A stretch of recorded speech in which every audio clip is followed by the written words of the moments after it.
go. Aw, man. We're here. Yes. Wait, what's that text say up in the top of the corner? What text? Oh, I left on the... I'll turn off that. That was from when we were playing D&D. It's Nazir Gantroon. Oh, And then okay. that's Mr. Gantroon to you is what it says under it. Gotcha. All right. Yeah, we're sort of rushing to get set up here today. That's okay. Oh, man, my black shirt blends almost perfectly into the background. I see that. You're a spooky space CJ today. Oh. And with that, hello! Hi. And welcome to episode Spooky Space of OK Podcast with Bad People. I'm CJ. I'm Robert. And we're here to These talk. couch gag numbers just keep getting weirder and weirder. Yep. Eventually, it'll just be a symbol, like a series of just like sounds that come out of my mouth with no semblance of creativity at all. I was really trying to think. I was going to go with number 666, but I think we did that when we did Halloween 3. Yeah, that could have been. That at least feels familiar. It could have been 666 part 2, though, Oh, or that's true. 666 squared. 666 2, The Revenge. Electric Spookaloo. Yep, that's pretty good. Yes. But anyway, we're here to talk about 1997's Spawn and death and dying mechanics in video games. This is weird because I'm usually down the bottom left, now in the top right. Everything's mixed up, turned upside down. Throwing off your game. Yeah, but before that, Robert, do you have something special for us? I do. Yeah, it was a little bit of a rush today, but I think we got something. Excellent. So I did a little bit of research and found some Spawn facts for us. Spawn facts. Yeah. As usual, they will come in the form of quiz questions that you get to answer. So, Super all right, duper. we'll get started. So, one of Spawn's biggest powers is his regenerative abilities. He can heal from most wounds, but he once received a wound from a very popular DC hero, which he did not immediately heal, and you get to guess which hero. Batman. So, okay, you got it right. Yes. Yeah, well, it's kind of interesting, actually, because he could have healed the wound, but he chose not to.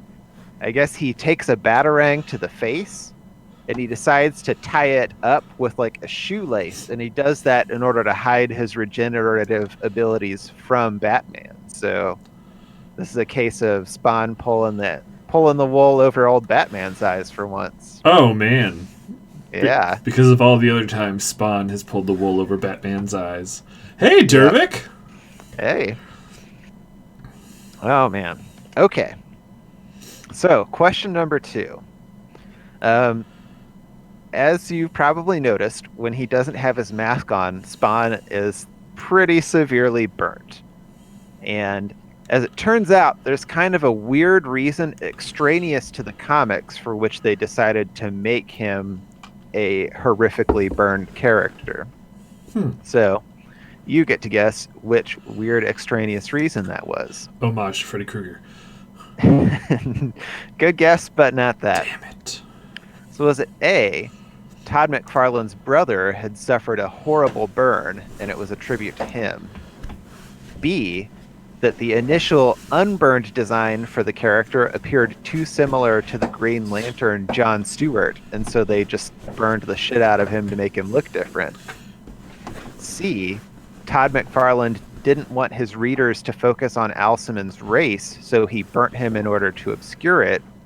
Or D, Todd McFarlane's wife thought that it would be funny for the biggest hero of Image Comics to be hideously burned, and so McFarlane liked the idea and decided to run with it? So one of these is true and you made up the other 3? Correct. Man, you did a good job making them up. I know. I wrote all that fast, too. That was in, like, This is the fastest I've written any of these quizzes, so I'm glad if they're all good. The two I want to go with are to obscure race or just because of all the shit I've heard about Todd McFarlane. The last one sounds good, but it also sounds very Robert. But C also sounds like woke Robert. So they're both. I feel like you're just Todd McFarlane.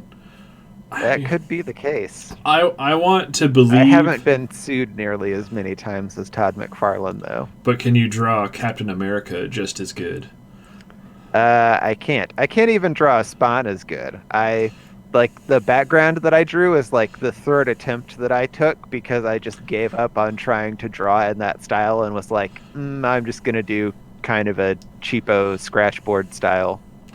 I'm gonna go with Spawn face. C, the one about race.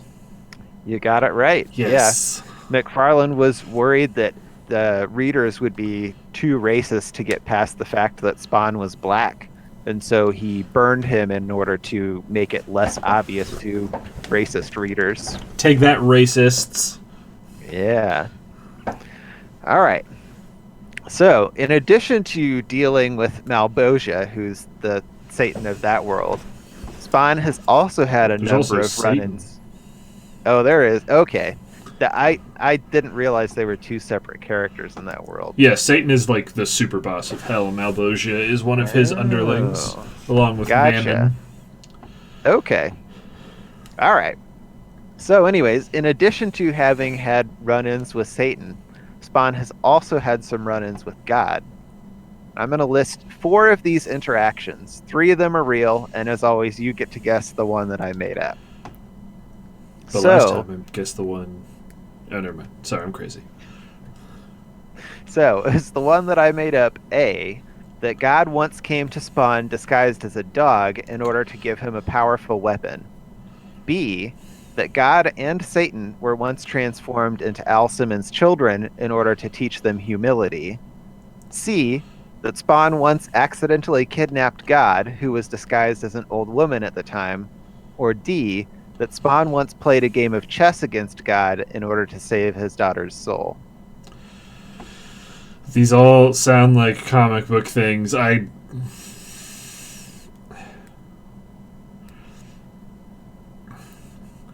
one that sounds like the least Spawn-ish from what I know about Spawn is the one about his kids. So I'm going to say the one with his kids. Afraid I got you on that one. Okay. Yeah, that one was true. The chess game is the one that I made up. Oh, okay. That just seems like something that's in anything involving death in the afterlife is there's a chess game, so I was like, sure. Yeah, well, that's why I picked it. I was hoping to trick you up. Yep. And I did. You tricked me. Even though it's not a trick, because it was a blind guess, because I know nothing about Spawn! So, Todd McFarlane once made an odd choice while writing Spawn. The weird choice that he made lasted for 20 issues and was then reverted. You get to guess what that choice was. So, was it A, McFarlane wrote all of Spawn's dialogue as rhyming couplets? B, McFarlane chose to write the issues under the pen name Will Carlton? C, McFarlane decided that Spawn could only speak in questions? Or D, McFarlane did all of his writing upside down while suspended from a device on the ceiling?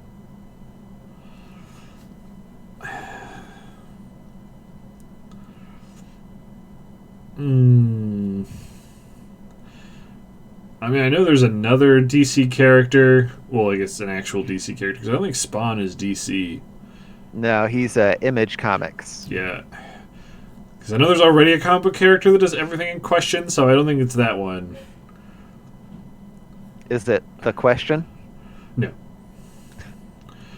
The Question is dope, though. I hope he gets his own movie. That would be cool. I think it's a villain who talks only in questions. There's also a dope villain named Onomatopoeia who only speaks in onomatopoeia. And he is horrific. Oh, man. D sounds too dumb. I feel like I would have heard that one before. the rhyming couplet ones for 20 years. That one also 20 issues. 20 issues. Yeah.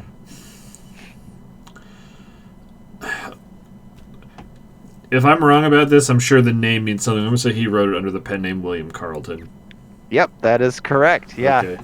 There wasn't really any apparent reason for it. He just thought it would be fun to write under a pen name. But it doesn't really make sense to do, because it was Todd McFarlane was writing Spawn, and then Todd McFarlane pretending to be Will Carlton was writing Spawn, and then Todd McFarlane was writing Spawn again. Oh, so it wasn't like when he started. No. Oh, that's super weird. It was he'd been writing Spawn for a long time, and then just thought it would be fun to write under a pen name for no apparent reason, and made up the story for the readers that this was a new writer who they were giving a chance. Huh. Yeah. All right. So our final question is more closely related to the movie. All right. Which is that there were a lot of actors who were considered to play Spawn, apart from Michael J. White, who eventually got the part. But one of those actors who was considered was a popular rapper. And as always, you get to guess which popular rapper was considered. So, in 1997. Yep. Was it A, Snoop Dogg, B, Jay-Z, C, Exhibit, or D, 50 Cent? Oh my god, I don't think 50 Cent was a thing in 1997, was he? I genuinely do not know. I think you just picked that one just because you're like, who else are rappers? Jay-Z is kind of too big, physically, I don't think, to be Spawn. I haven't ever seen him in shape, so I don't think they would have picked him. Snoop Dogg's too Snoop Dogg. But also Exhibit feels like one you just picked, because I don't think Exhibit was big until the 20s. Oh my god. I'm going to go with Jay-Z. No, it was Snoop Dogg. Okay. I agree is a weird choice. But I mean, he was on trial for murder that one time. I guess that's true. Yeah. Yeah, I don't know. Apparently, I think it's Jamie Foxx has been trying to get a remake made for the last couple of years. So Jamie Foxx could probably do a really good job as Spawn. Yeah, I'd give it a shot. I would too. But are we ready to move into the meat and potatoes now? I think we are. It was a tasty appetizer, Robert. Well, I do my best. But you know who didn't do their best? The people who made Spawn 1997, because this movie was bad. Yeah, it's not great. I do think to me, I would say it's the kind of bad though that's entertaining, just from the perspective of it's weird the decisions that they made, and it's kind of funny to laugh at them, at least for me. A lot of the pleasure I got watching this movie was just being why did you guys do that? This movie just elicited no feelings in me other than I want this to be done because it's boring. The positives that I can say is I think they did a really good job casting Spawn with Michael J. White. He did a good job. And then I wasn't sure about it, but I don't know, watching it and then looking at the character a little bit outside just for research, John I always say his name wrong. Is it Liz Guizamo? Leguizamo? I thought just Leguizamo, but I think he did a pretty okay job as Violator, at least as clown Violator. Yeah, I that character is terrible, but he did a good job as that terrible character. But everything else, Martin Sheen as the villain, was dumb. Yeah. And then just everything else was just unremarkable as far as casting, in my opinion. Yeah. I do think, the special effects, I think, are kind of a mixed book on this one. Like some of them I mixed still book. thought were pretty cool. Mixed bag. Nope, we're learned here. It's a mixed book. I'm mixing some books up. Um, just like they did to make this movie. They mixed a whole bunch of comic books in a pot and threw them at a screen. That's probably not true. No, that's 100% true. That's the lore. Yeah, The deep lore of Spawn. could be. Like, But yeah, I don't know. Like, I still think some of the special effects I thought were still pretty cool. Like the transformation of Clown into the like Violator demon, I thought looked pretty cool. I thought the Spawn suit looked pretty cool, and like some of the effects where it's like coming up to make the mask on his face look pretty neat. I think the overall design of Spawn minus his cape, his CG cape looked really bad. But just like when he had it on his face covered, I think that costume looked really good. Yeah. I It like definitely looks cooler with the mask on. don't know why he spent so much of the movie looking like burnt. Oh man, it's so bad that it's making me stroke out. Why he looked like Jerky Man for like almost the whole movie. So I actually, in looking at the IMDb trivia, came across something that I think might explain why he's Jerky Man for so much of it. Which is that apparently, or at least according to White, the first cut of the movie didn't have nearly as much like big action-y special effects moments. And it was like kind of more of a character-driven story. And was like quieter and more focused on like the story of Al Simmons as this assassin who, you know, was like trying to get out of that game and ended up dying. And Dervick's saying it. Like they cut a lot of his backstory where it was really supposed to be about like the emotional story of Al Simmons. In order to make it a like faster, more action-driven thing, and also they added in a bunch of humor in massive quotation marks because Violator, like the only thing funny about the Violator character is the fact that anyone thought that he would be funny. I do think he had a few good quips like that. I was like, oh, those were genuinely clever because of references they're making. But yeah, a lot of it was weird. But I also enjoyed kind of like how much he shit on himself. Like he had a lot of self-debasing humor, and I was like, you usually don't see that in demons. Demons are usually like, you suck, but he's like, I also suck. And I appreciate that. I guess that's true. I guess like it just, I don't know, it's hard for me sometimes to see past the amount of just like, oh, he farted. That's supposed to. He made a fart. You can leave laugh now. He only farted like 3 times. Well, it just felt like a lot of his humor was kind of aimed at like adolescent boys, but yeah, I can agree with that. But at the same time, sort of like a weird thing is if I wouldn't have known this movie was rated R, I would have guessed this movie was rated PG-13. To be honest. So that's an interesting thing because that's something else I came across in the trivia is that apparently this movie was initially rated R and they made some cuts and the theatrical release it got rated PG-13, but then when they released it on DVD they changed it back to an R rating. And apparently people say that like if you've seen both cuts you can barely tell the difference. So like I think it's a case of a movie that was shooting for a PG-13, but was also shooting to be right on that line.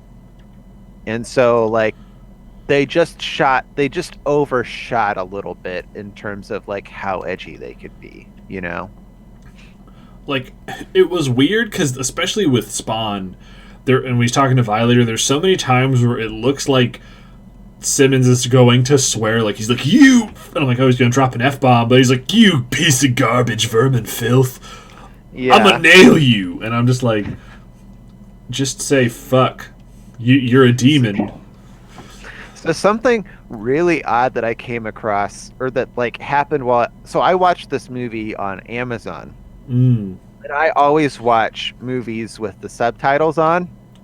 Um, and something like a lot of the time, something that'll happen when you're watching with subtitles on is that lines will be like slightly different. And usually I'm assuming it's because there was like a change in the dialogue between like the script and the actual dialogue that they put in the movie. Um, but these ones are different enough that it really feels to me like they shot two versions and then changed it in order to make like in order to try and get that rating down to a PG-13. Mm. Um, so like I wrote some of these down. Let me see. Okay. So like one example is that there's a scene where Spawn says to the Violator, in the movie he says, "Get away from me, you foul smelling maggot." Mm-hmm. But the subtitles said, this is this is a much worse line. The subtitles say, "Get away from me, you fudge packing midget." Which like is like clearly whoever put the subtitles in this was getting that line from somewhere, and it clearly was not from watching the cut of the movie that I was watching. So yeah, there's just like a couple of those that I found kind of funny, but I think they probably speak to the fact that this movie got cut a couple of different times in order to try and get it under the line to be PG-13. Oh man. Oh man, fudge packing midget. That's Oh yeah. So another one was I think it was Violator says to Spawn, "Grow up, you sniveling ninny," but the subtitles say, "Grow up, you syphilitic ballsack." Just like that feels way more in character though. Like yeah. I agree, but it's just like funny to think to me that someone had to like sit down and think like, how do I write grow up? How do I rewrite grow up, you syphilitic ballsack to make it more PG-13? I'm gonna get real British on this. Yeah. Oh man. Like, have you ever read a Spawn comic?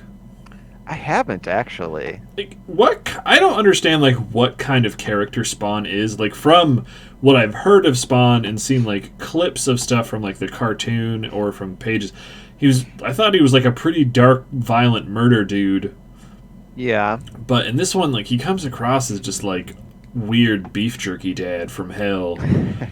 Yeah, I agree. Like that's the impression that I've got of him too, is that like he's kind of supposed to be a like edgy character who would appeal to like, you know, adolescent boys, where it's like, oh, this is the dark edgy guy.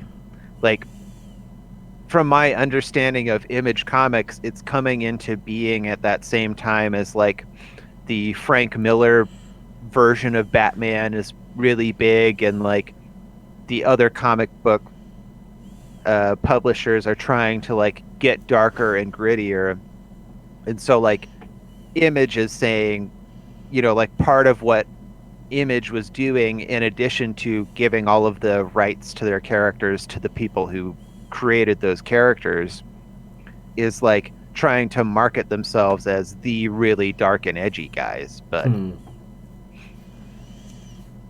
Which is weird. So I just didn't know if Spawn actually is sort of like a nice person to good people, but then he just goes full on spook mode when it's murder time, or if this was just a weird version of Spawn.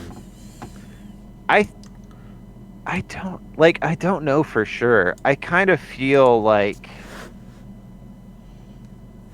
the version of Spawn that you see in this movie is probably written a little bit, or probably like quieter and more mainstream than what the comic book version, I would guess, is. But yeah, I don't know for sure. I guess I should have read some Spawn comics. If anyone in the chat has read Spawn comics, please let us know. Yeah. But Will super loved how Malbogia looked in this movie. Like, Really? he was Oh like, my "This God, is I the thought- best I've ever I thought- seen." I thought Malbogia looked so terrible. He looked like a 1992 screensaver on what Yeah. people thought a hacker was at the time. Like, it was. Oh man. So wait, Will like unironically liked No, that he thought it was design? horrible. But Okay. the one thing I did love is that his voice is Dr. Claw from Inspector Gadget. So I Oh, was yeah. super expecting. Like, I was trying to do a Dr. Claw impression, but I can't. Gadget, go, or something like that. I don't know. And it was bad. Also, I really liked that at the end of the movie when all the spawns are coming to beat up our spawn, there looks to be a dude who's just violently dabbing. Like, and since it's all just copy-pasted groups of those spawn people, he's like everywhere, but there's some dude like doing deep power squats and just like Power Ranger Sentai dancing, and I was just like, is that how you get souped up before fighting someone in hell? I was like, that's kind of funny. Yeah. Oh man. Everything in hell looks like so fucking goofy in this movie. Ugh. That was like an especially egregious shot though. Those like shots of the armies of Spawn. Yeah. I think like there is a reason for that, which is that apparently in the original script, all of the scenes in hell, it was actually just this like dark room. But for whatever reason, in the process of shooting, they realized that they just like couldn't make the dark room work or something. So like all of the special effects for hell had to be budgeted in on the back end. And like I forget who was it? I think it was New Line who made this. They were like excited about the movie as it was being produced, and so they were willing to put in that extra budget. But I feel like the fact that hell looks so ridiculously bad kind of makes sense when you realize that it wasn't in the original script and was just like added in after. And like I guess it is, I don't know what like, are there comparable amounts of CG in movies in 1997? I honestly, like, that's also what I tried to think of, is like, what were some other big stupid CG things I had seen. Yeah. The only other thing I can think about is, when did Ghostbusters came out? Late 80s, early 90s, right? That sounds right. Was the Stay Puft Marshmallow Man a practical effect, or was he computer generated? I have no idea. I've actually never watched all of Ghostbusters. I've seen like the end of it, so I've seen the Stay Puft Marshmallow Man, but yeah, I don't know. But no, like, yeah, Malbogia looked horrific, like distractingly bad. Yeah. That having been said, I thought that Violator actually looked pretty good. Yeah, he looked pretty good in his scenes. There was times when he was fighting where it was clear both people were CG, where it looked not good, but I'm also like, this movie came out when I was 7, so I can't be like, "Urgh." But like that. Yeah, I mean, I do think like the argument that I personally would make with that kind of thing is like, I'd rather see you do those effects with like a suit, and like have actual live people do them, because there's movie monsters that I would say look similar effects wise to like what Violator looks like Pumpkinhead or the Xenomorphs from Aliens. I think are both pretty similar in terms of like the size of that monster and the kind of like weirdness of how they look. And I feel like if you had someone competent making the costume and making the decisions about like how you film it and what angles you use, like you could have got some pretty cool fights out of that. But yeah. But as the movie went on, it just turned into a thing of me pointing out, like, into my brain stupid shit I was going to talk about in this podcast. One thing I'd like us to do going forward is sort of like, after your nerd deep dive, because to summarize the movie more, is we take turns and we have to give a 30-second complete summary of the entire movie in our own words. Okay. Like both of us do, or like 1 week one does and 1 week the other does? Yeah, something like that. Or just be 1 week the other.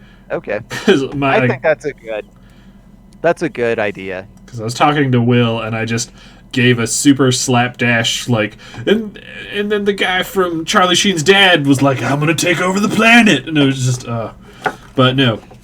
Stupid shit that I realized in the movie that I wanted to talk about was, one, is the fact that Martin Sheen just had a disc that he labeled Special Ops. Yeah. And he couldn't even fit it on one piece of, like, the label maker. He split it into two, and then he just left it out in the open. I've never seen that before in a movie where, like, the bad guy labels their disc, like, evil shit. Yeah. For someone to take it. It's pretty hilariously dumb. And that disc got even better at the end when Terry steals it, and he's using it on his touchscreen CRT monitor. When he's like, what is this? And it does like the little gif of the world blowing up, and it makes the and just fire goes across the map. I was just like, oh my god, that was the most 90s thing I've seen in this whole movie.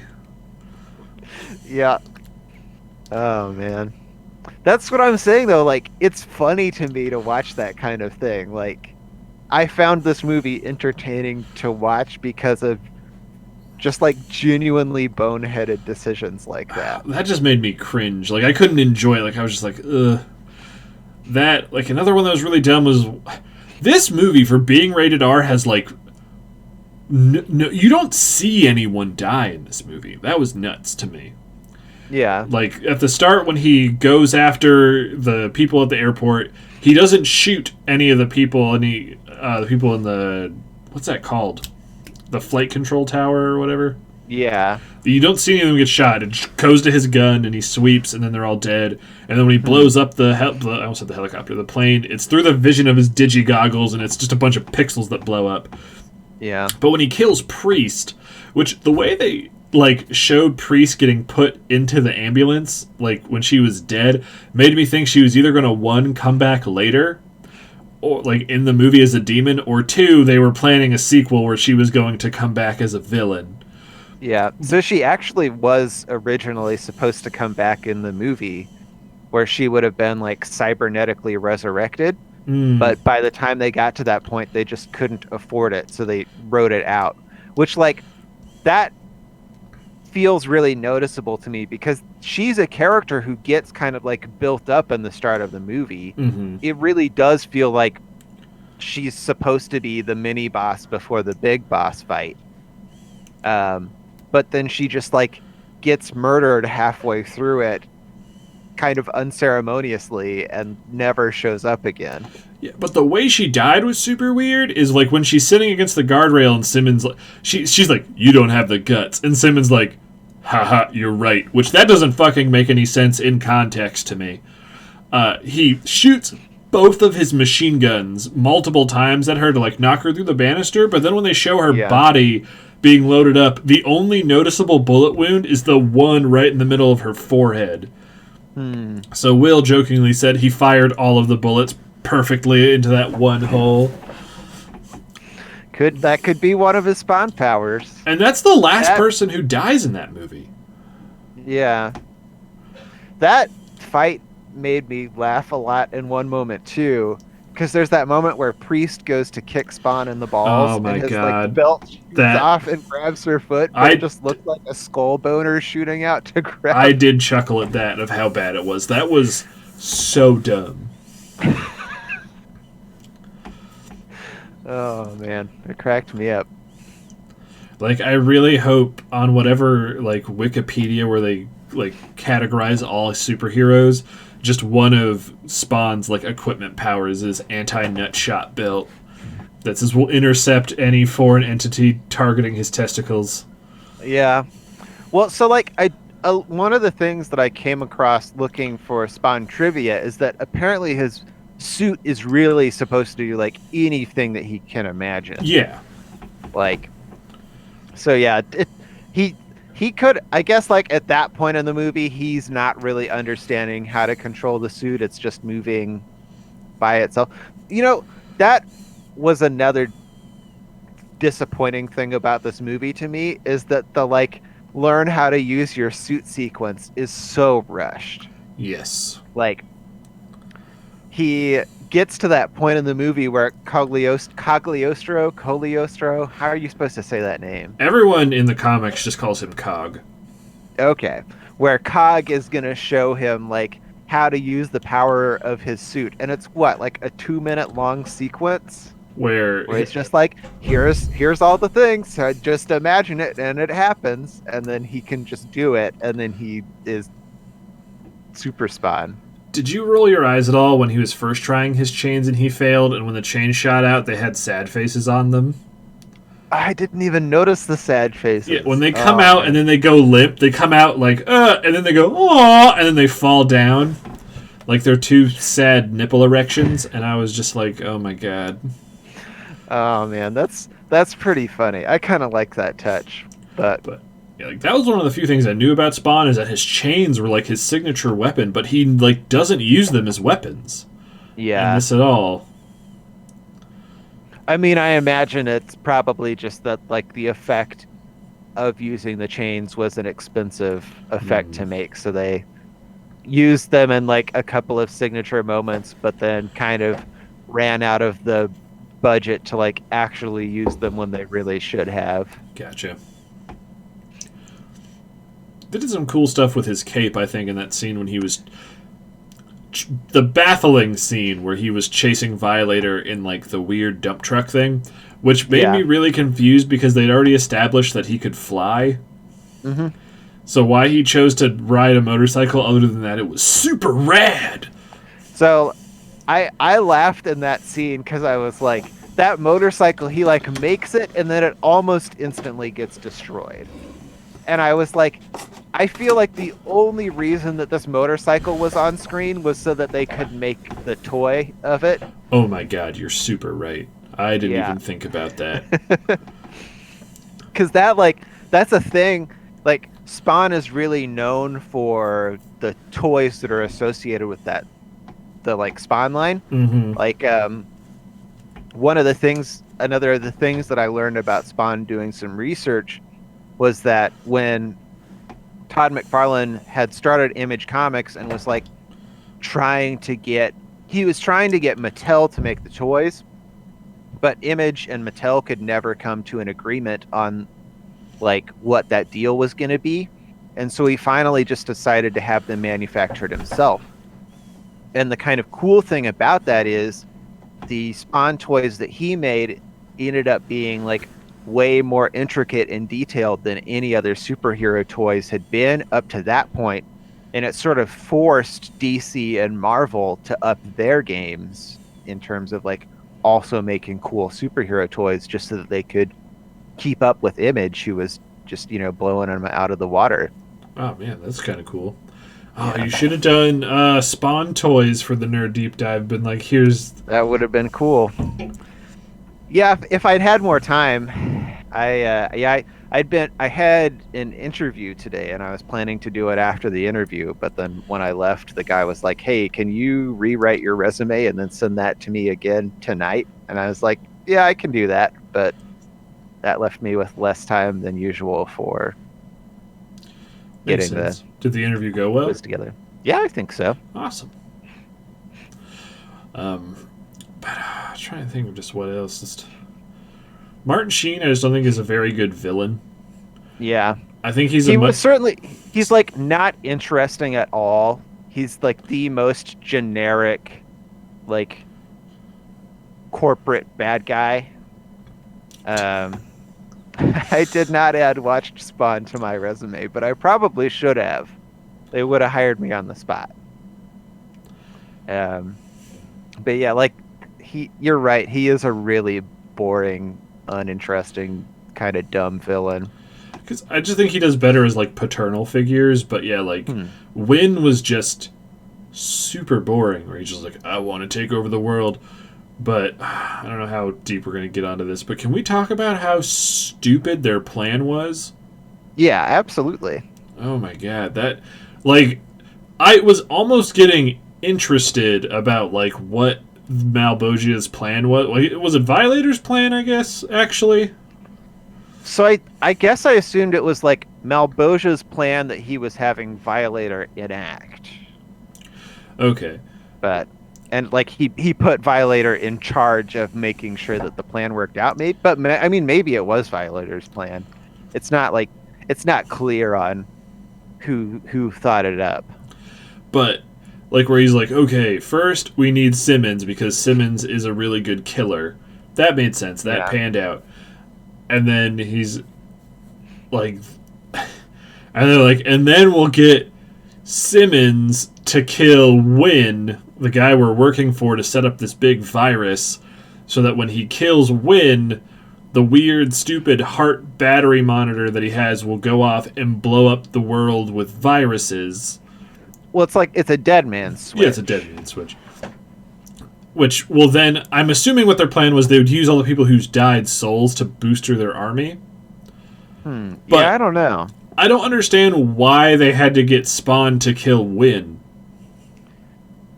I guess I feel like the implication is supposed to be that like when he gives in to that desire for vengeance, then his heart like becomes fully dark and is theirs.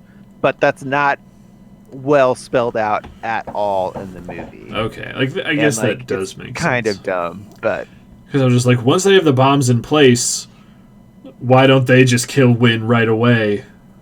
yeah. But I don't know. It's I really also like I looked up a bunch about Violator because like how I first heard about Spawn, aside from just tertiary things, was from Two Best Friends Play. One of the guys on there, I think his name's Matt. He talks about Spawn a lot, and he talked about Violator. And Violator's a kind of interesting character. Is that under Malbogia, he is actually one of the 5 strongest demons in hell, with his brothers. And he's just stuck in this position because of weird demon contracts, but he's always like scheming to get out of it. Gotcha. And he gets killed a bunch, but he always manages to trick whoever is in charge into resurrecting him again because he's really clever. So I Yeah. knew those things going in, which is giving the film too much credit, but that was kind of like how I was viewing this performance of Violator, was that he's someone who knows he's really strong and is in a position that he's really tired of and that he could do better if he could. So he was just like, he's like someone who's been a manager at Wendy's for 8 years and he Yeah. like hates it, but he's like, I can't do anything else right now. See, that would have been a much more interesting character to me. Because, like, I didn't have any of that background. So for me, it's just like, here's this weird, gross clown guy. And, like, he's also a demon. Cause like, oh, sorry. Well, no, I'm just rambling. Because the only really hint they give is that he says, I hate clowns. Yeah. And the thing, what's happening is because of stuff that happened before, is he has to be on a clown because Malbogia is making him be in that form and he hates it. So he shits on himself because he's in a form that he hates so much. Yeah. And I don't know. I was just like, that's kind of cool. I wish they would have brought that up more. For sure, yeah. Like, that would have made him a more interesting, kind of, like, dynamic and layered character. Because he sort of reminds me of, I think he's a Marvel villain, but he's like a dude who's like this big fat guy who's always watching screens, and he is always really jocular, but he's just, when you fight him heads up, I can't remember what his name is, he's just a big shit ass and you can kick his ass. Whereas with Violator, he's like this jokester all the time, but all of his weird joking and lightheartedness and letting you kind of shit on him is masking this thing that if he wanted to, and the only reason he's not is because his boss is telling him he can't, could tear you in half. That's so much cooler than what we got. Yeah. Oh, man. Because because he also says, like, after he beats up Spawn and throws him on the fence, he's like, I could have killed you right now if I wanted to. And he Yeah. can. He is the strongest of the, like, it's a weird name, like the Fasectial brothers. I don't know. They all have V names, Yeah. but he's super strong, and he almost like takes over Hell a few times. Which current Spawn fact: Cog is the current ruler of Hell. Weird. Because it turns out he was only helping Spawn to trick him into taking over Hell. Oh. Cog. Because Cog is Cain from the Bible. And that, I guess, was something that was supposed to be hinted at in the movie, and then they cut it.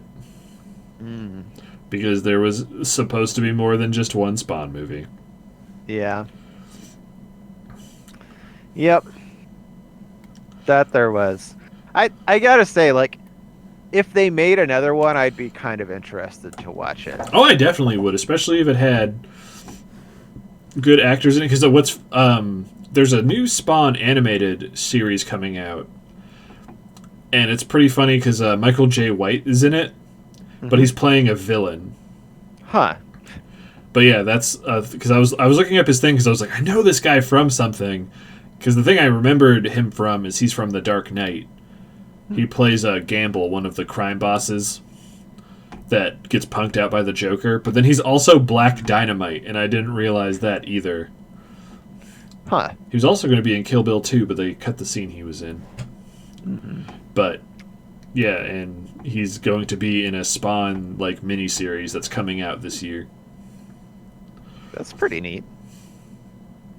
Well, I wish him the best. I do too. He seems really nice Yeah. in pictures I've seen of him, because everything I've seen him in, he's like an asshole. Yeah. But like seeing pictures of him like in real life, I'm like, oh, Michael J. White looks really nice. But he'd beat me up because he's a martial artist. But man, this movie was bad. Yeah, I thought it was. I mean, like, I definitely agree that it's bad, but I still hold to my feeling that it's the fun kind of bad. I think because when you were setting up Halloween 3, is it Night of the Witch or Return of the Witch? Or Wrath of the Witch? Oh, God, what is it? Something of the Witch. Season of the Witch?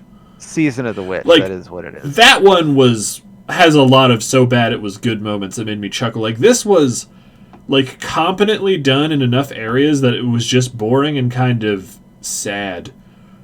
Like, as I was watching, I'm like, okay, it's edging on being a thing about a guy who lost time and his world moved on without him. They also really kind of brush over the fact that he was dead for 5 years. And he's just like, okay, I guess I was dead for 5 years.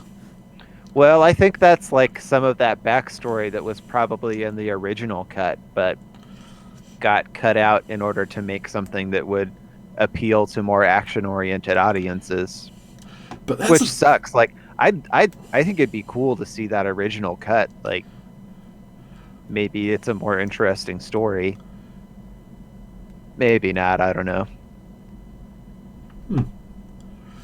I'd certainly watch it if it was available. But like, that was the thing. Like, there wasn't really that much action in this movie either.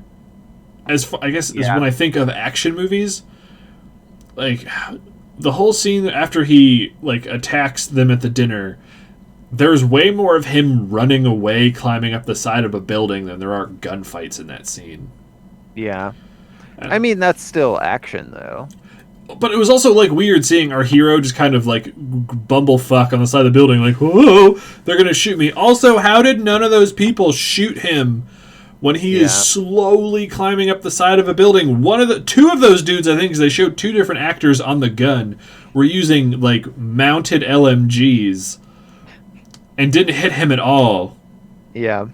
Well, I was like kind of surprised at just how fast they showed up to start with. Like, they got a full. Like, not like a full SWAT squad there. Pretty damn fast. Like, I'm just saying, like, imagine if you are do you know what city this was set in? I think it's a fictional city.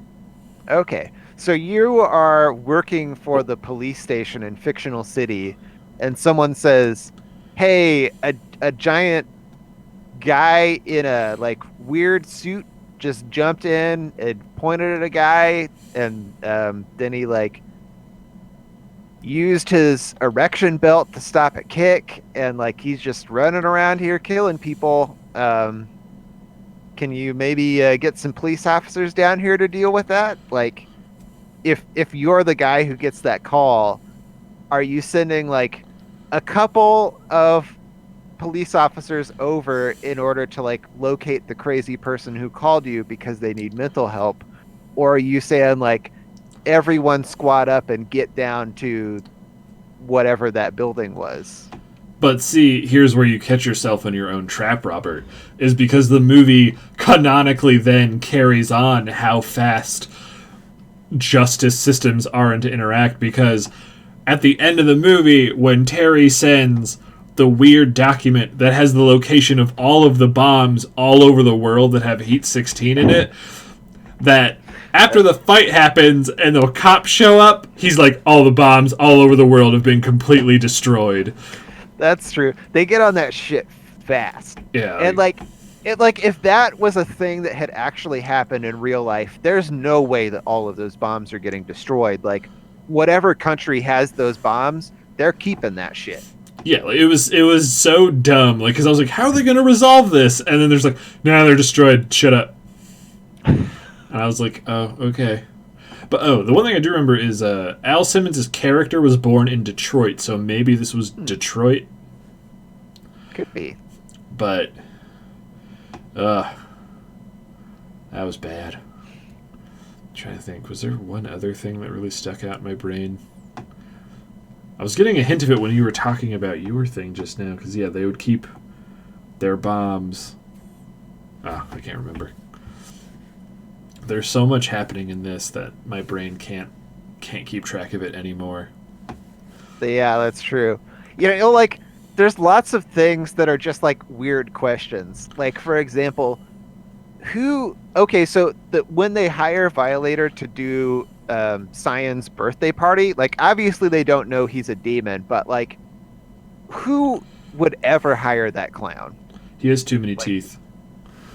Yeah, he... Like, so one, who hires him?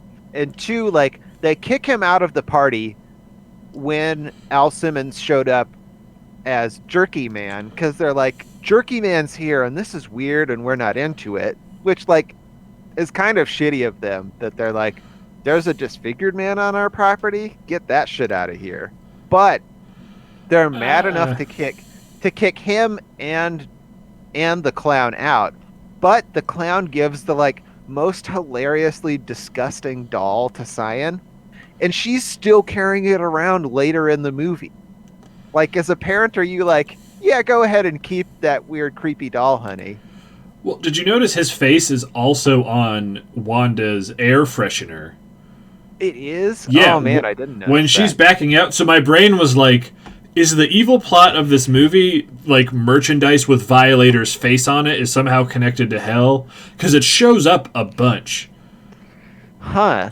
Yeah, when she's pulling out of the driveway, when she's talking to Terry, her thing has Violator's face on it. And I was like, okay, so this is a hint for the future? And then nothing happens with it. I thought at least the dolls were going to turn out to be evil.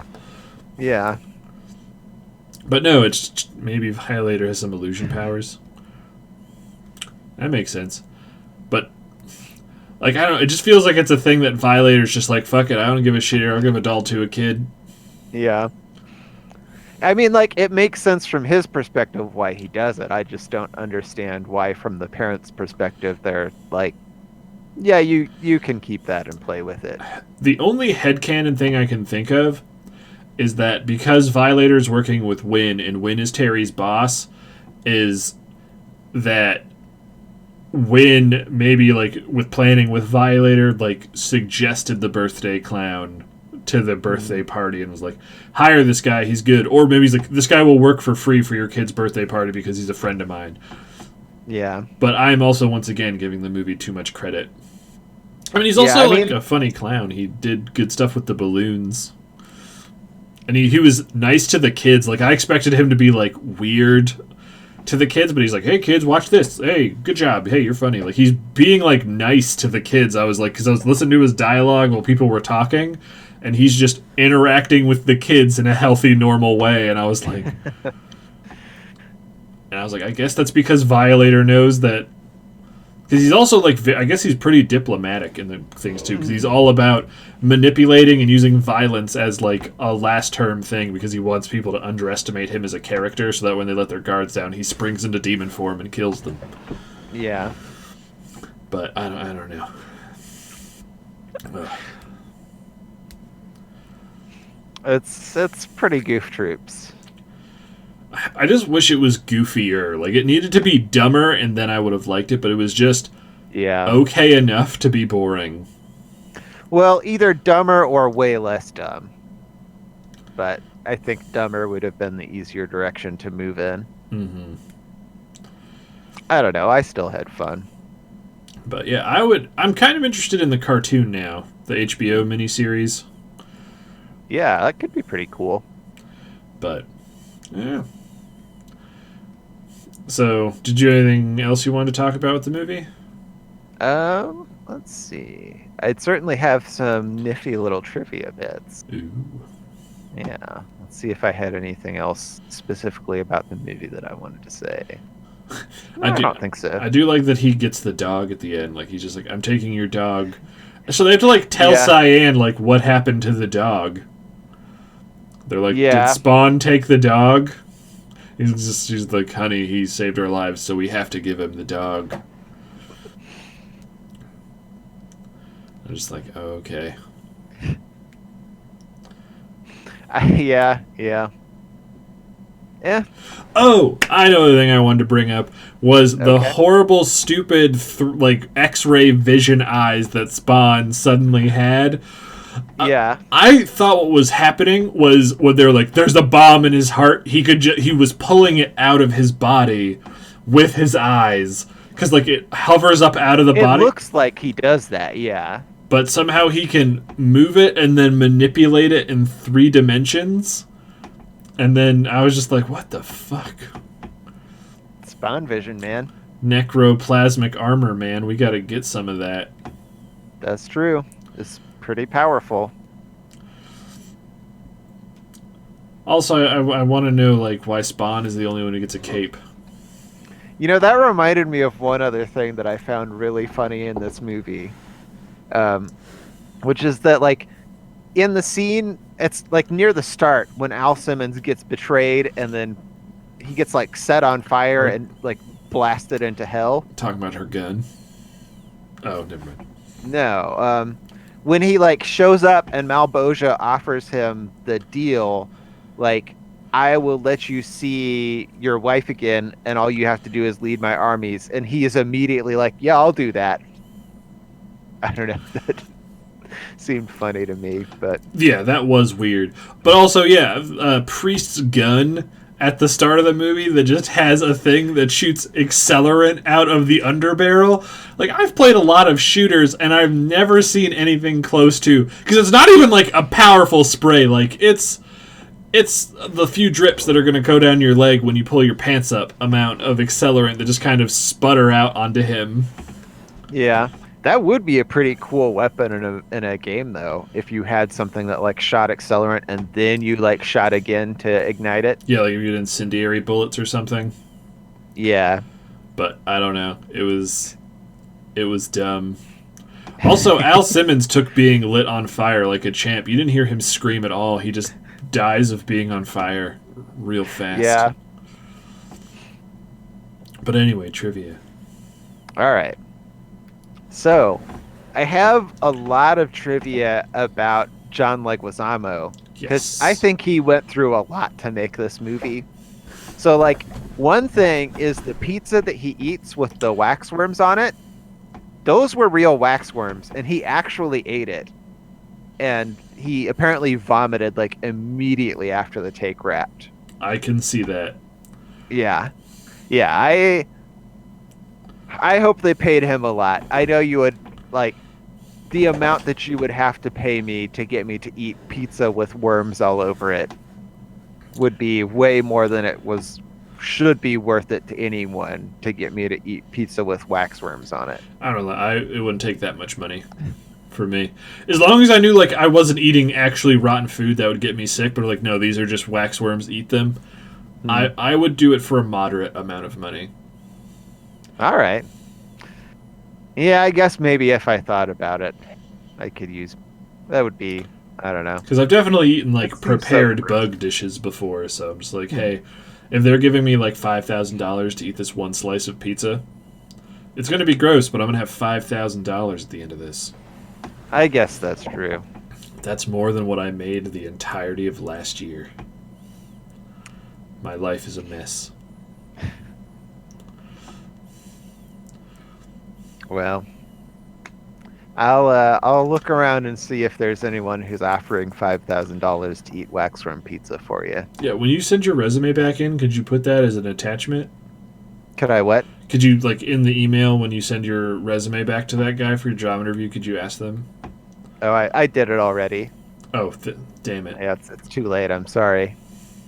But if I talk to him again, though, I'll ask. Thanks. Yep. So another thing with John Leguizamo is like the costume was apparently pretty awful. He described wearing it as like a penis wearing a condom, which I guess meant like it's really tight to wear or something. But also, since the character of Violator is the clown was only 4 feet tall, he had to squat in all of his scenes. And I guess it took a long ass time to get it on and off. So at one point in the shooting, he had to go to the bathroom really bad, but it took like almost an hour to get out of the suit, and he wasn't able to make it in time and ended up relieving himself inside of the suit. Oh my god. Yeah. Oh man. So yeah, that's all of the John Leguizamo facts, but we do got other facts. Nice. So one thing that's kind of cool is that this was the first comic book feature film to feature an African American as the lead. So, kind of an achievement. That is. Yeah. One thing that like is kind of interesting to me, just in terms of like what it says about Todd McFarlane, is that apparently he'd been negotiating with Columbia Pictures for like quite a while to try and get the movie made, but they weren't willing to give him the amount of creative control he wanted, and he eventually sold the rights to New Line for $1, and all he wanted in exchange was creative input and merchandising rights. Yeah, pretty cool, I think. Like that if nothing else, I feel like that speaks to the level of care that he has for the character.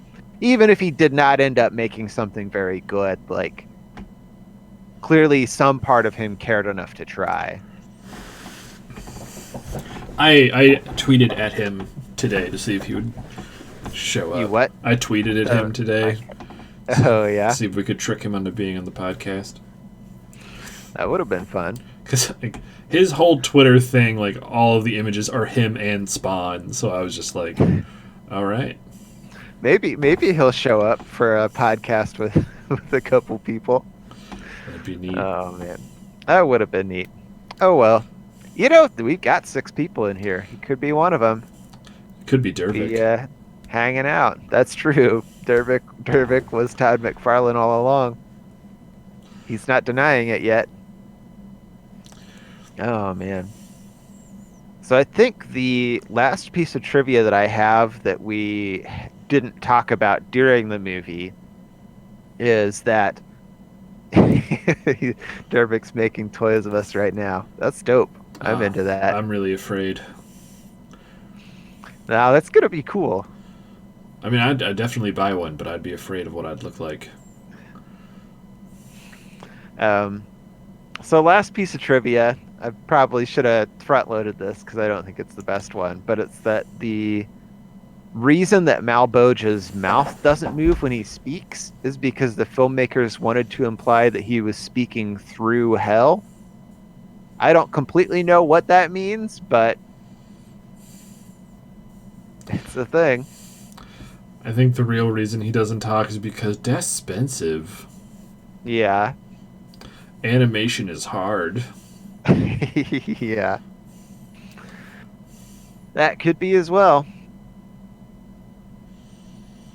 We did it. We did do it. So, what would you give this movie as a rating? What do I give this movie? It's bad, but I had fun watching it. I think I'm gonna give it a 6 out of 10. I would give it a 4. Like, this was bad and not that interesting, and I cannot recommend it to anyone. That's fair. That's probably the wiser, wiser score to give it, but I don't always act with the best wisdom. So, As long as you're enjoying yourself. yeah. But all right, so we're ready to move on to the final part of the podcast. I think so. All right. Oh man. Wait, who's on the gravestone? Sonic. Sonic's dead? Yep. Oh no. Do you really think that 2B would go to Sonic's funeral? No, but I wanted to draw 2B, and she's already in appropriate funeral attire, so. Fair enough. I also like that DK is just eating a banana and scowling at his grave. Like, I'm not entirely convinced Donkey Kong didn't kill Sonic in that picture. I wanted the banana to be like the flower that he had brought to the funeral, but because he's Donkey Kong, he brought a banana instead of a flower. And then, like, the image that I was looking at to get, like, the only image of a sad Donkey Kong that I could find to use as a reference was from the, like, animated TV the, like, show? CG animated TV show. I'm not gonna lie, I own 2 of those movies. Oh my god, really? Yeah. Oh man. Donkey Kong and the Legend of the Crystal Coconuts? I didn't realize that they had made movies. I only knew that the TV show was a thing. Well, for as far as I know, they could have just been like a 3-part episode rolled together, because it has like fade in and fades out, so it probably is episodes, but they were marketed as movies. Gotcha. But yeah, I definitely have watched that more times than 0. Oh man. But anyway, we're going to talk about interesting death and dying mechanics that are in video games now and could possibly be in video games in the future. Yeah. And which I think is appropriate, because Spawn died and then he came back to life. Sort of. That's true. Oh, hey, one other thing I wanted to bring up now is reminded. What was like the weird ghost thing that was in his own grave when he opened it? Yeah, I have no idea. Okay. Fair enough.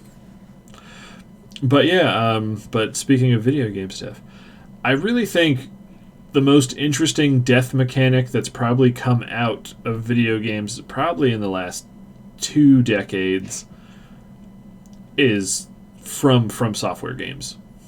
Yeah, that was like the first one on my list, and I was like, man, we talk about Dark Souls every time, but at the same time, like, that game is interesting and hits it out of the park in so many ways, and the death mechanics are definitely one of them. But what's... Like, oh, sorry. Like, being, like, moving between being dead and alive is almost like a core part of what it is to play those games. And I feel like they make interesting mechanics to go and play into that. But yeah, like they're like to me the one that stands out is resting at bonfires or dying brings back all the enemies. Yeah. What's so weird is that's like not a revolutionary idea at all. That's how like all video games were. Like in Side-Scrolling, when you died, you pop back to life.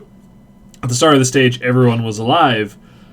But Dark Souls added that you could do things that were like permanent. Like you could open shortcuts and stuff.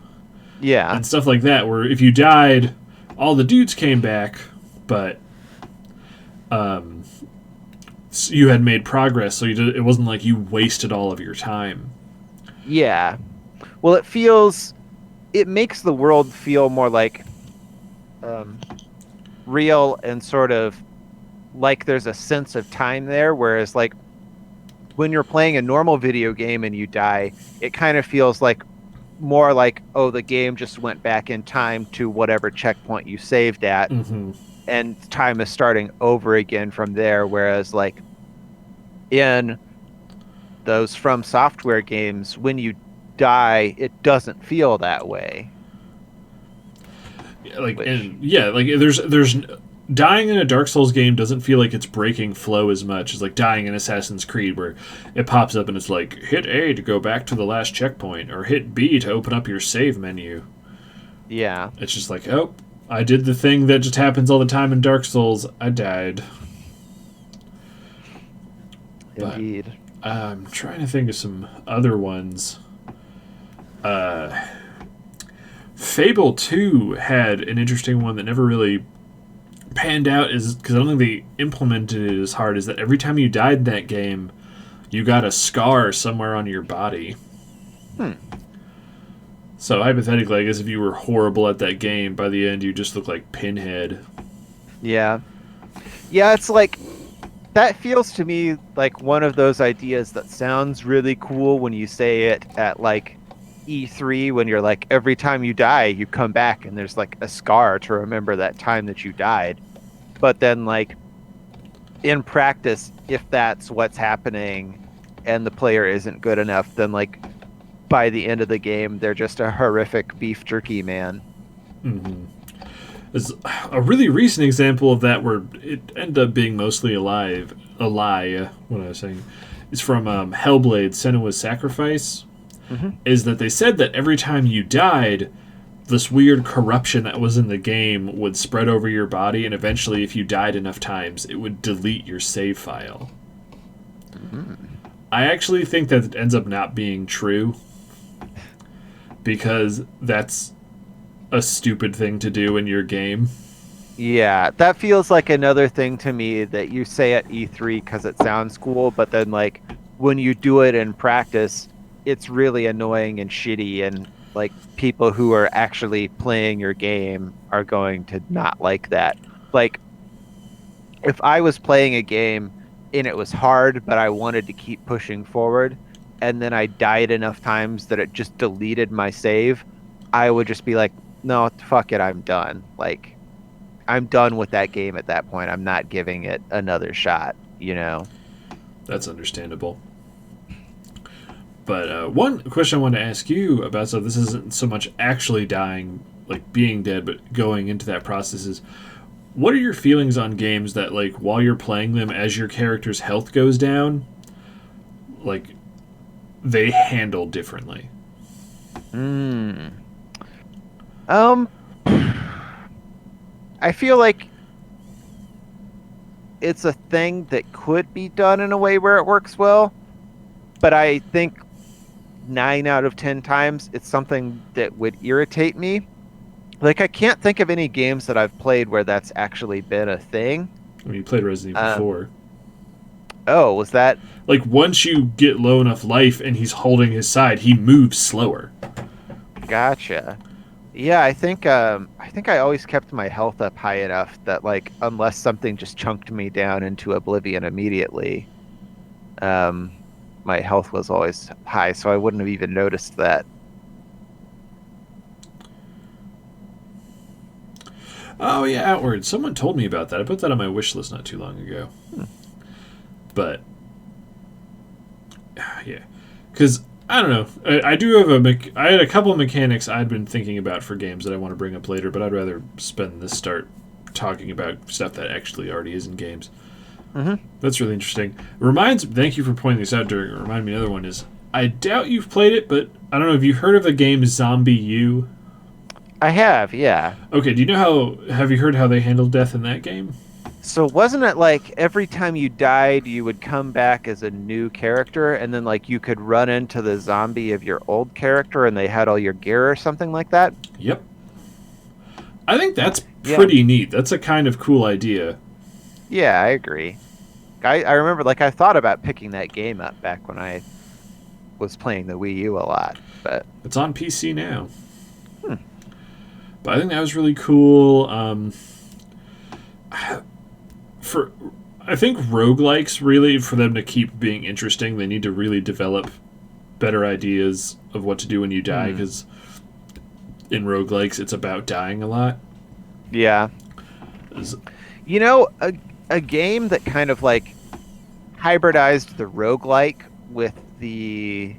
I mean, I know a lot of roguelikes have shortcuts that you unlock, Mhm. but they don't feel the same way that the Dark Souls ones do. And if a game did the like Dark Souls style where they felt like impactful and interesting, as opposed to like, oh, you unlocked this thing that just lets you skip 3 levels, as opposed to like you unlocked this thing that moves you from here to here. That could be pretty interesting.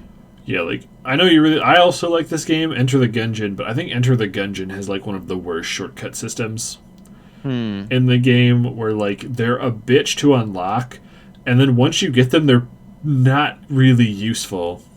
Yeah. Well, because that's like the thing in a roguelike, at least in my like the way that I usually play is like you don't want to skip levels Hmm.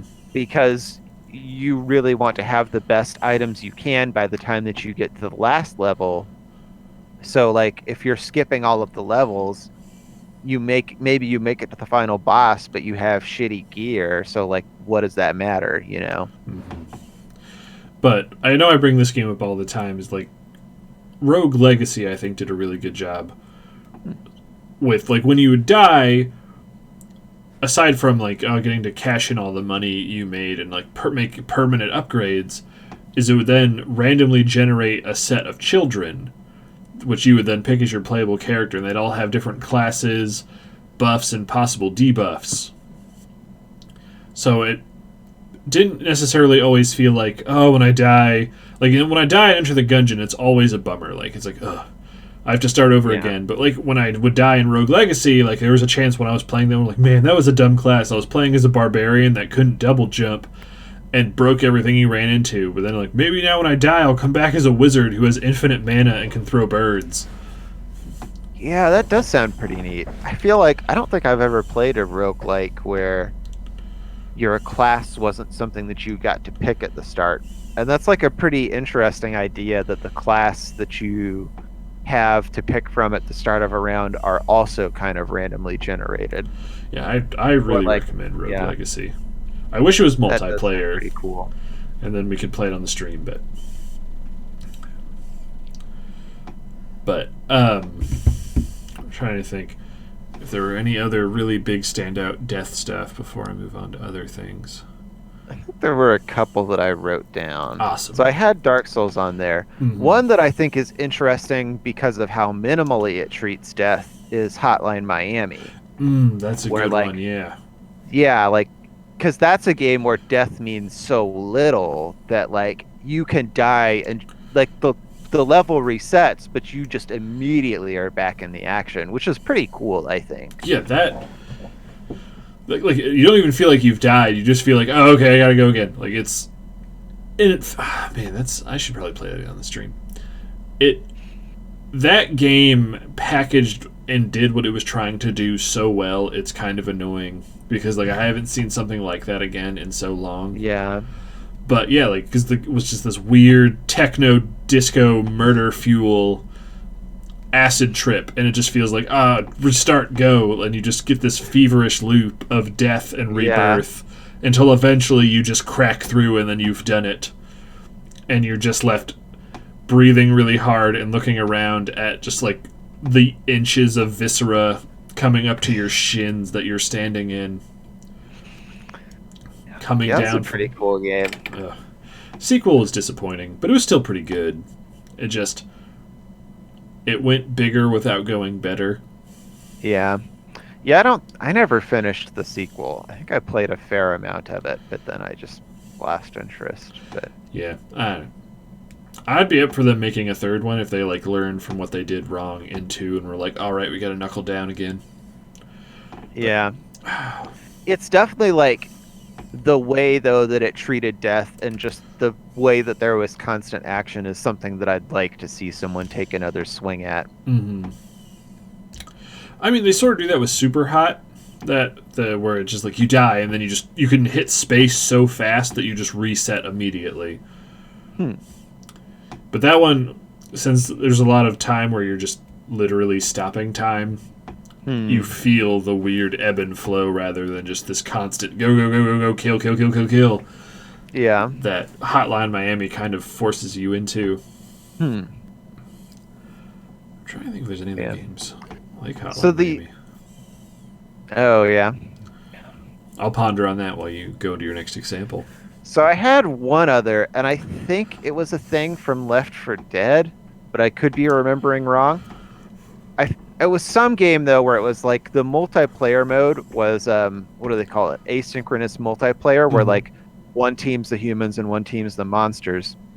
And maybe I'm remembering this wrong, but I thought it was a thing where like if you're the monster and you die, you can like play as a zombie while you're waiting to respawn as a monster. Or is that another game, or just like a fever dream that I made up? I think you're thinking of the Zero Punctuation review where he says the Zero Punctuation review is he says I wish you could have played as one of the zombies, which is like I know they get destroyed like I think he uses the analogy of a hamster in a speed bag. Yeah. But no, you have to wait to play as like one. You have a cooldown of like 15 seconds before you can jump in as another special zombie. Yeah, but I think that would be a pretty cool thing for games like that. If there was just like something for you to do while you're waiting to respawn. Resident Evil 6 actually had a pretty interesting system like that, where there weren't really that many special types of zombies, but you could just keep respawning as shitty zombies over and over again really fast until basically all of them in the level were dead. I thought that was pretty cool. But I'm trying to think of games where when you die, you keep playing them, and then like where you died, like something has changed. Like Terraria, when you die, you leave like a gravestone behind, and you can like find it and be like, "Oh, that's where I died." Yeah. Playing it with Kyle, Neo does a pretty interesting thing with death. Is where you die in your game has a chance in everyone else's game to spawn a revenant, which are you. I'm sure you've seen maybe a little bit when we were playing. It's those weird player-controlled red ghosts that have all of the gear you were wearing when you died, and then other people can summon and fight them for loot. Wait, they're player-controlled? No, well, they're not player-controlled. They were just players wearing the loot that you had when you died. Because it says, like, how you were killed. Yeah. Gotcha. And that's pretty neat. Yeah. But Dark Souls 1 had more death stuff than like you really think about. Like, we had talked very briefly about it because you're playing Dark Souls 2. And how far are you in Dark Souls 2, by the way? I'm pretty far. I think I just made it to the Undead Crypt. So pretty far, I think. You still have... I mean, well, because they've like shown me at this point, they like unlocked that thing where I can see all of the bonfires that I haven't unlocked yet. Yep. So I think there's like not that many left, and I know that at least some of them are the DLC bonfires. You still probably have another 20 hours. Okay. And yeah, I've been trying to deal with 2 different bosses in the Sunken City DLC, and both of them are annoying and kill me every time. Is one of them a group of people? It is, yeah. I fucking hate that hammer guy. Yeah, the guy with the dragon's tooth. I hate those because those are completely optional and they don't really get you anything. Is that there is a weird little dungeon run in all of the DLCs where you run through a difficult area and then you fight a shitty boss. Yeah, and they all suck.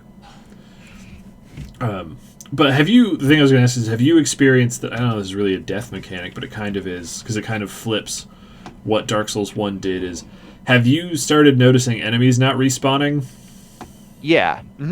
What do you think of that? Especially, I feel conflict. Like, I think it's pretty cool, honestly, and I think it's a good game design, especially as like a way to encourage the player to keep moving forward, so that you're not doing the thing that I am like innately destined to do of finding places to farm and farming the shit out of them.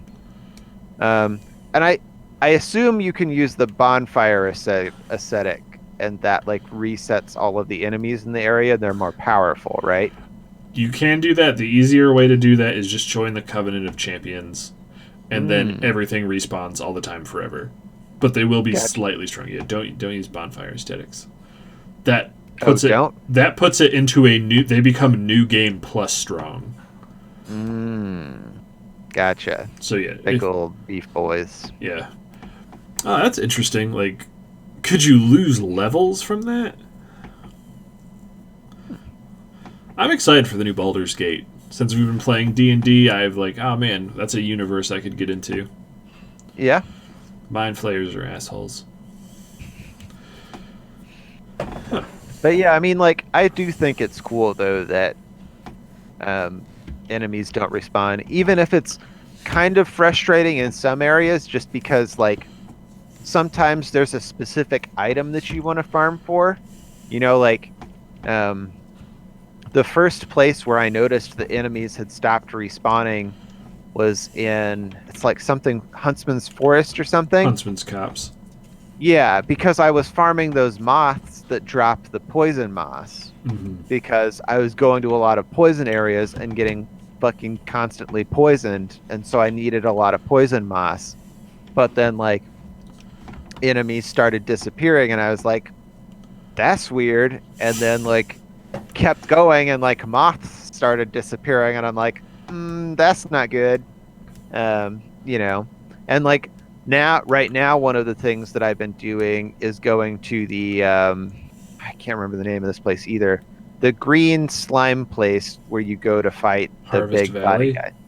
No, the one in the cave below the gutters, where there's like 1 billion of the poison spitting statues that I hate. Oh my god. Oh my god. What is that place called? Yeah. But anyways, the hand guys that Black Gulch. Will got it. Yep. Thanks, bud. The like hand guys that jump out of the puddles. That's where you farm Titanite chunks. Yep, and I need those Titanite chunkles, and yeah, just join the Covenant. You can join it in Majula. Join the what? The Champions Covenant. Okay. I joined the Bellkeepers Covenant because I learned that you can get Titanite chunkles from that. Okay, but if you need to get stuff from other people, like you need to farm items from enemies that are already gone, you can just join that. You also get some cool stuff from doing it. But in Dark Souls 2, can you join multiple covenants, or is it like one also, where like if you join one covenant, then you leave the other one and it's a sin? Sort of. It's much easier to quit because you can just quit. I actually think they patched it. Yeah, the cat will absolve you, but and you don't lose progress. You lose progress towards your next level of thing, but there's no sin. It's if you don't absolve, you lose all the progress you made to the next level. That's all the penalty is. But I think we should save this for the Dark Souls podcast after you finish too, because I want to talk about your Dark Souls adventure. Okay, yeah, that'd be fun. But anyway, I'm trying to think if there's any other games that did. I'm trying to think of Nintendo games that have done death, because when Nintendo does gimmicks, they do them like usually pretty well, and they base their whole game around it. Yeah. So I'm trying to think of games where it was like dying was a thing in Nintendo games. I feel like half the time, I don't know, maybe it's just because I've really only been playing Nintendo games since N64, so like either I was a kid and they all used pretty much the like standard, you know, death mechanics, like Mario 64, you die and you just get kicked out of the level and you get to start again. And then I guess you can run out of lives, and I don't know what happens then because I never let myself run out of lives as a kid. I assume you just get a game over and then it's fine. It doesn't mean anything. It destroys your cartridge. Yeah. The Nintendo guys show up and just smash it. Well, no, the N64 just eats it. Gotcha. Well, that makes sense. It's like a paper shredder. Yeah. And then, like, most of their new games are easy enough that you, like, barely ever die anyways, so why would they make a death mechanic in a game where you're maybe never gonna die? Because looking at Donkey Kong, because I'm just looking at the people on screen. I haven't played Nier Automata, so I have no things for that one. Donkey Kong 64 had the mechanic which wasn't unique to it, but as if when you died as one of the Kongs, you would resurrect, but you had to pick one of the other Kongs that wasn't dead yet. So, like, dying forced you to change your playstyle a little bit because everyone had different attacks and weapons and stuff. Yeah. Could you just die again immediately though, and then pick the Kong you wanted? No, because it would then both of them would be dead. Oh. You would have to leave the area and come back for them to all be alive again. Gotcha. Or you had to pick up a certain number of bananas or something. I forget how you got everyone back. But yeah, like if you were at a spot and like you died as Donkey and Diddy, you could only pick Chunky, Lanky, and Tiny. Gotcha. But looking at Kirby reminded me, like, I don't think you can die in Kirby's Epic Yarn. Yeah, I think that's true. You just drop your little bedazzle jewels. Yeah.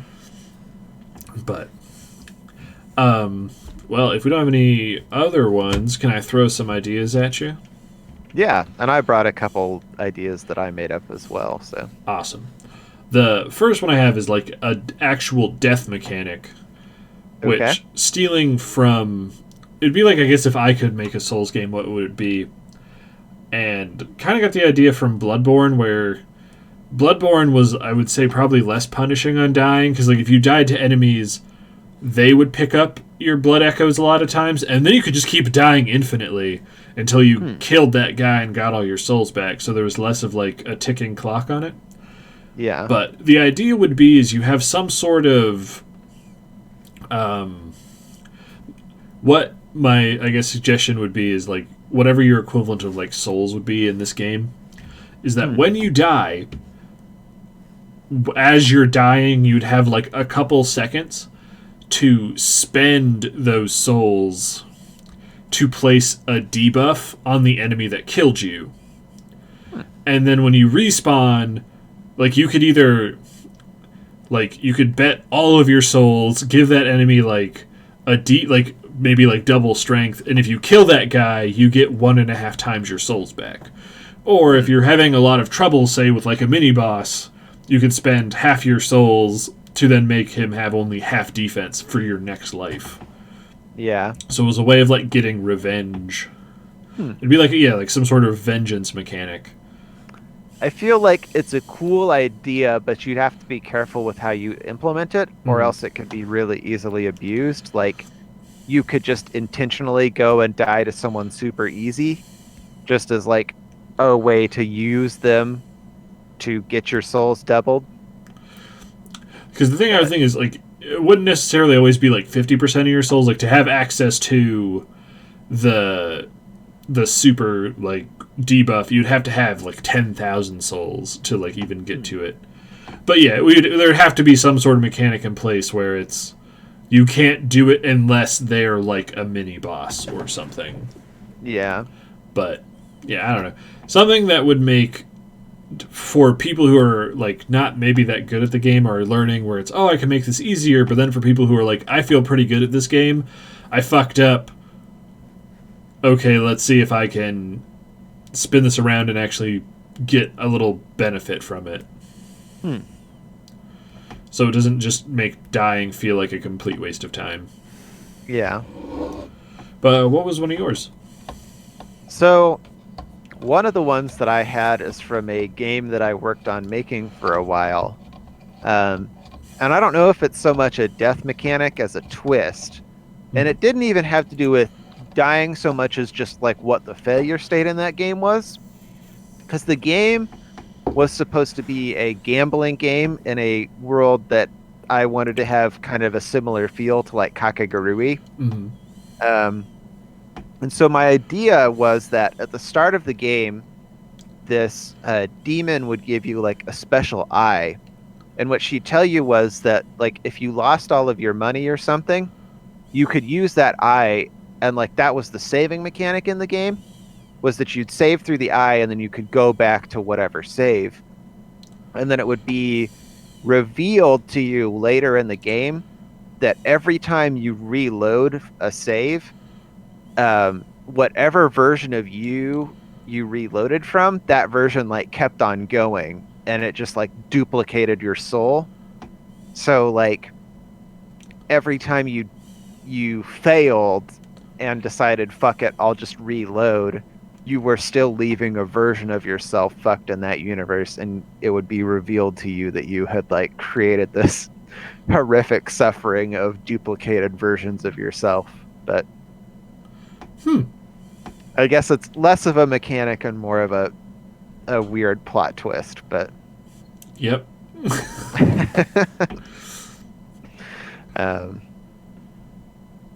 let's see. I think one idea that I had was that when you died, I feel like this is kind of similar to what you were talking about with Rogue Legacy, but the idea was that like when you died, you could spend some of your money or whatever the currency was to like come back as a more powerful version of yourself. But Yeah, I think stuff like that is always good. yeah. Or it doesn't feel like, oh, I have to do the exact same thing I just did. Yeah. Yeah, because that's like when video games start to suck for me, is when you're just like beating your head against the same thing. And it just gets frustrating. But The other one that Yeah. I had... Oh, sorry. okay, no, yeah, go ahead. The other one that I had was not so much a mechanic about death, but it was when you were going into a dying state, like sort of... Resident Evil always has, like, once you get into danger, your guy's always holding his side. And in some games, you move physically slower, and in some ones, you just keep going the same. Mm-hmm. And, like, in Evil Within, I think you move a little bit slower when you're dying, which kind of leads to, like, a cascade fuck-up of, oh god, I'm being chased, I'm hitting hit, oh, I'm slowing down, so they're hitting me more, oh god, and then you die. Was trying to find... Because Resident Evil 4 is great, in my opinion. It's a seminal game, but I was trying to think of ways to make it scarier while still having moments of pulse-pounding action, and it's... I think... For me, the issue with the game now is, like, you're just always in action star mode because you just Yeah. have access to kicks and shit. But was the idea of a game... It would have to be in a game that was slower paced than Resident Evil 4, where you didn't, like, you weren't just constantly shooting heads off of dudes and kicking them away. It would be a much more stressful, maybe more claustrophobic game where getting hit and taking damage was very costly, and fighting in large groups would be something to be looked down on. But the idea would be, once you got down into that caution state, you would actually have access to new abilities. And the one I was thinking was basically a bullet time meter. But it wasn't a bullet time meter like Max Payne, where you can turn it on and off at will and it'll, like, regenerate over time. Yeah. It would be more like a ripcord you would pull, where you would use it if you, like, oh, I'm dying, and you stumble into a room and there's, like, 4 dudes, and they're like, oh, get him, and then they all start rushing you down to hit you with axes, is you would hit the button to turn it on, and then you would just have it for, like, 3 seconds, and it would go, and then you would have those moments to, like, hopefully shoot them all in the head and kill them and survive the encounter.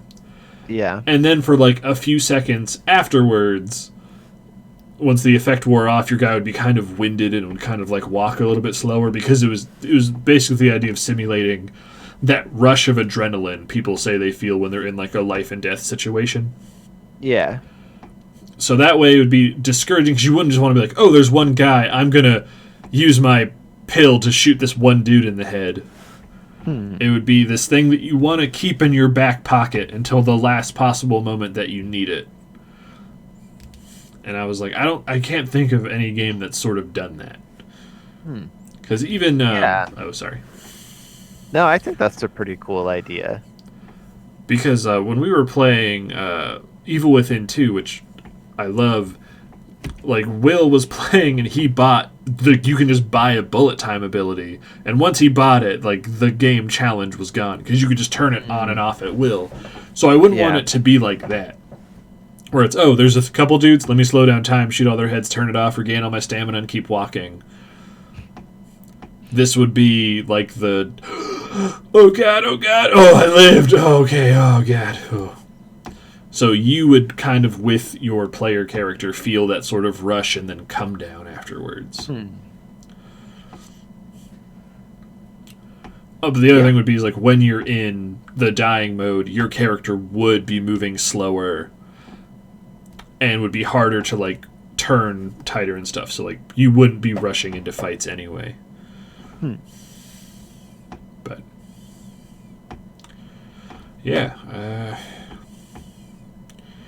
I don't know. I'm really excited to see because have you played Sekiro yet? Mm-mm. Have you seen how they handle death though in that game? No, I don't think I have. Do you mind me telling you what it is? No, not at all. Is because you're cursed with dragon rot or whatever no, you're not cursed. You have this weird dragon curse on you. Is you basically in your back pocket are almost always carrying an extra life, and when you die, you drop down to the ground and it's like and enemies will be like, he's dead, and they'll start walking away, and you have like a good 20 seconds to hit a button and you get back up off the ground from being dead. And enemies will stay in the state they were when you died. So, like, if you got a guy down to, like, almost being dead, you can pop back up and finish him with his back turned. And you get charges back by killing people. And then, like, down the road, you can actually end up having 2 of those charges, which is pretty neat. So, like, that was an interesting way that, From Software spun their death mechanics from Dark Souls, but it also had this thing that I didn't like, where if you died too many times, it starts hurting NPCs in your game world. Oh, like the NPCs get weaker? Well, like your shopkeepers and stuff get sick. Oh, gotcha. And when the game was coming out, it was very heavily implied that, because you spread this disease called dragon rot when you die, is that these NPCs would die. And because you had to use these finite items to heal them. So it was like, oh, there's a huge ticking clock over your entire game. And it's a Dark Souls game, so you're going to die. Yeah. A shitload. But what really ends up happening is just like while they're sick, is it locks their like individual story in place until you can heal them again. Gotcha. But so, but I didn't like it, found it pretty annoying, and I wish they wouldn't have put it in there. But I'm very interested to see what From Software is going to do with Elden Ring, since it's an open world game. I feel like because they seem to be pretty good at changing stuff up between series, that they probably just won't have the Dark Souls way of dying, where you just kind of sit at bonfires or whatever their thing and will be in this one, and you come back. Although to be honest, if they do, I wouldn't care because they're good at what they do. Like playing Jedi Fallen Order, they steal the thing of you can rest at the equivalent of bonfires, and that brings enemies back. But it doesn't make any sense because it's like, what brought all the stormtroopers back? So, yeah, that doesn't. Stormtroopers don't seem to be animated by the same kind of supernatural energy that things in Dark Souls world are. Because like the one thing I heard that was a very interesting theory about why when you rest at bonfires enemy comes back is because when you sit down at the bonfire, you're not standing back up in your original world. Is because they're like the one line that excuses so much shit in Dark Souls 1 is when you talk to Solaire, and he says the flow of time is convoluted in Lordran. And then they say it. Well, the dude in Majula then says a similar line, where it's just, when you die in one game and then resurrect, that version of you is dead forever, and then you're playing as a different version of yourself because of like infinite worlds. And I was like, that's pretty cool. But yeah, oh man, that's going to be in in a week from today we get to see hopefully footage from Elden Ring at the Taipei That'll Game be Show. interesting. But man, Well, I hope they can pull it off. I know, like, to me, the idea of open world Dark Souls is concerning, but I mean, it seems like they pretty consistently hit it out of the park. So, like I don't. Have you played Dragon's Dogma? mm-mm. That's a pretty good game. I recommend it. It always goes on sale. Like that is an open world game that plays similar to Dark Souls, and I feel that if Dark Souls just kind of looked at that, or From Software looked at that and went, okay, we're gonna do our thing on that, I think it'll work out just fine. Well, I don't mean just in terms of like how it plays. Like for me, I would say one of the things that I love the most about the Dark Souls series is the art design of it, Mm-hmm. and the way that like every inch of those worlds feels like it has a history and importance to it almost. That's a bit of an exaggeration, but not really that much of one. Like it feels like you can find things in any part of a world which tell or at the very least suggest that something interesting happened there.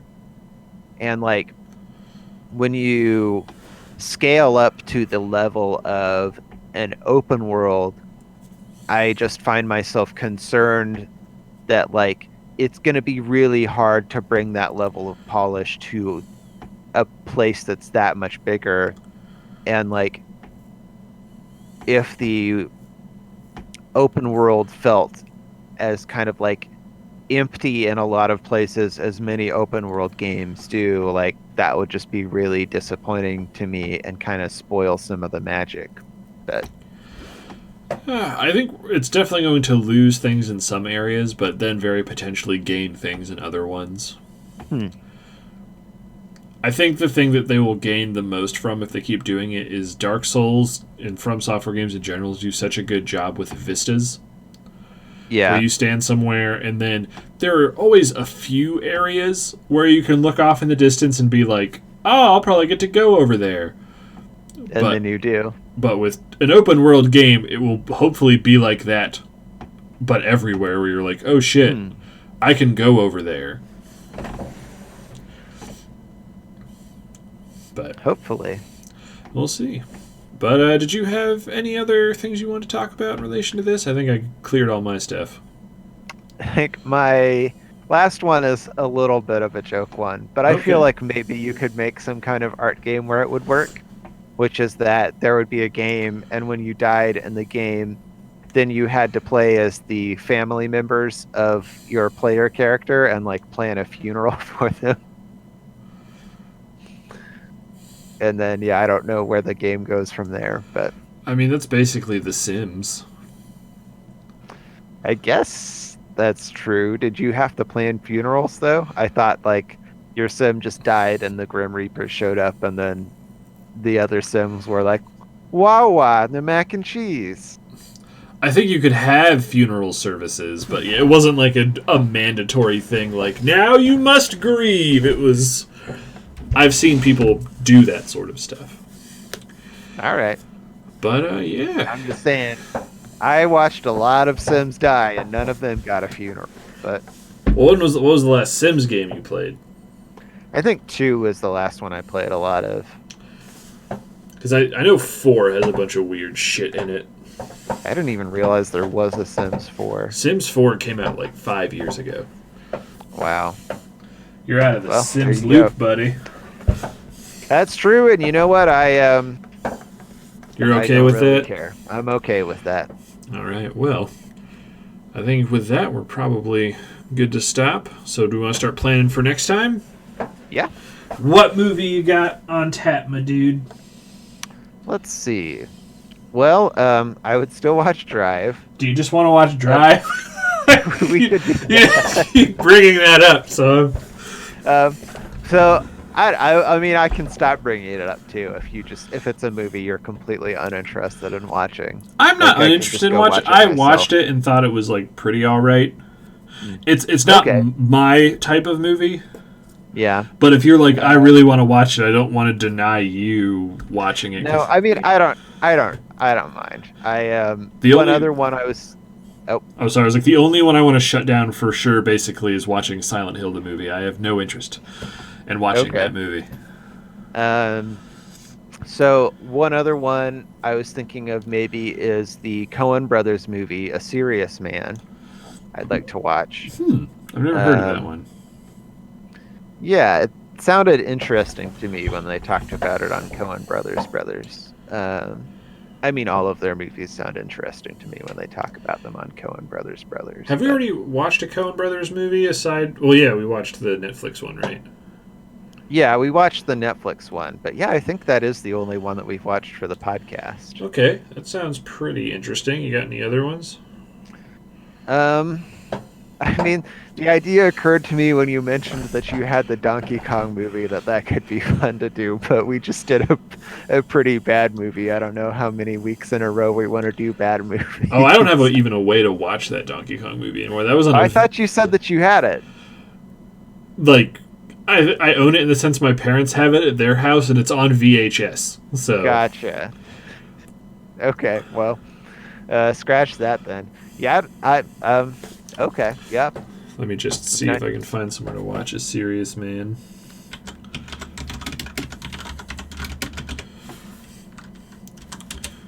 So I haven't heard of that one. It's on Amazon. Is it for free on Amazon? I don't think so. No, it is not. It's on Vudu. I don't know what that is. But all right, let's plan for a series. Nope, you got to pay for that one too. Physics professor Larry Gobnick. All right, we'll plan for that one. All right. Anything video game related you want to talk about? I did actually have one idea I figured I could pitch. Okay. So this one I call Game Jam Movie Edition. The idea of this one is you have to pitch video game movies that you would want to see and like how you would want a like movie of a specific game to be made to like make an actual good movie out of that game. Okay, that sounds good. Awesome. Cool. We will go with I that. have one recommendation I know you're immediately going to shit on, but I'm going to make it anyways. Or one movie idea, that is. All right. We'll see then. But I think as far as our raid goes, we'll probably raid into Northern Rush. He's playing Neo. We played Neo. But yeah, so tomorrow, are you still good for playing Halo tomorrow afternoon? Mm-hmm. Cool. So we'll very actually likely finish our playthrough of Halo tomorrow, like of the story mode. Oh, wow. Will was We're like saying that we were far like through. halfway through. Okay. Well, there you go. That's shorter than I remembered, I guess. Easier than I remembered, too, I guess. Yeah, like we've been crushing through it pretty good. Yeah. I do still feel like it would be more fun on Heroic, but I'm not going to complain anymore, though. But all right, so we'll have that, and Saturday will be even more D&D. Awesome. So we'll see you guys next time. We're never going to get on that boat. Oh my god. Bye! Bye.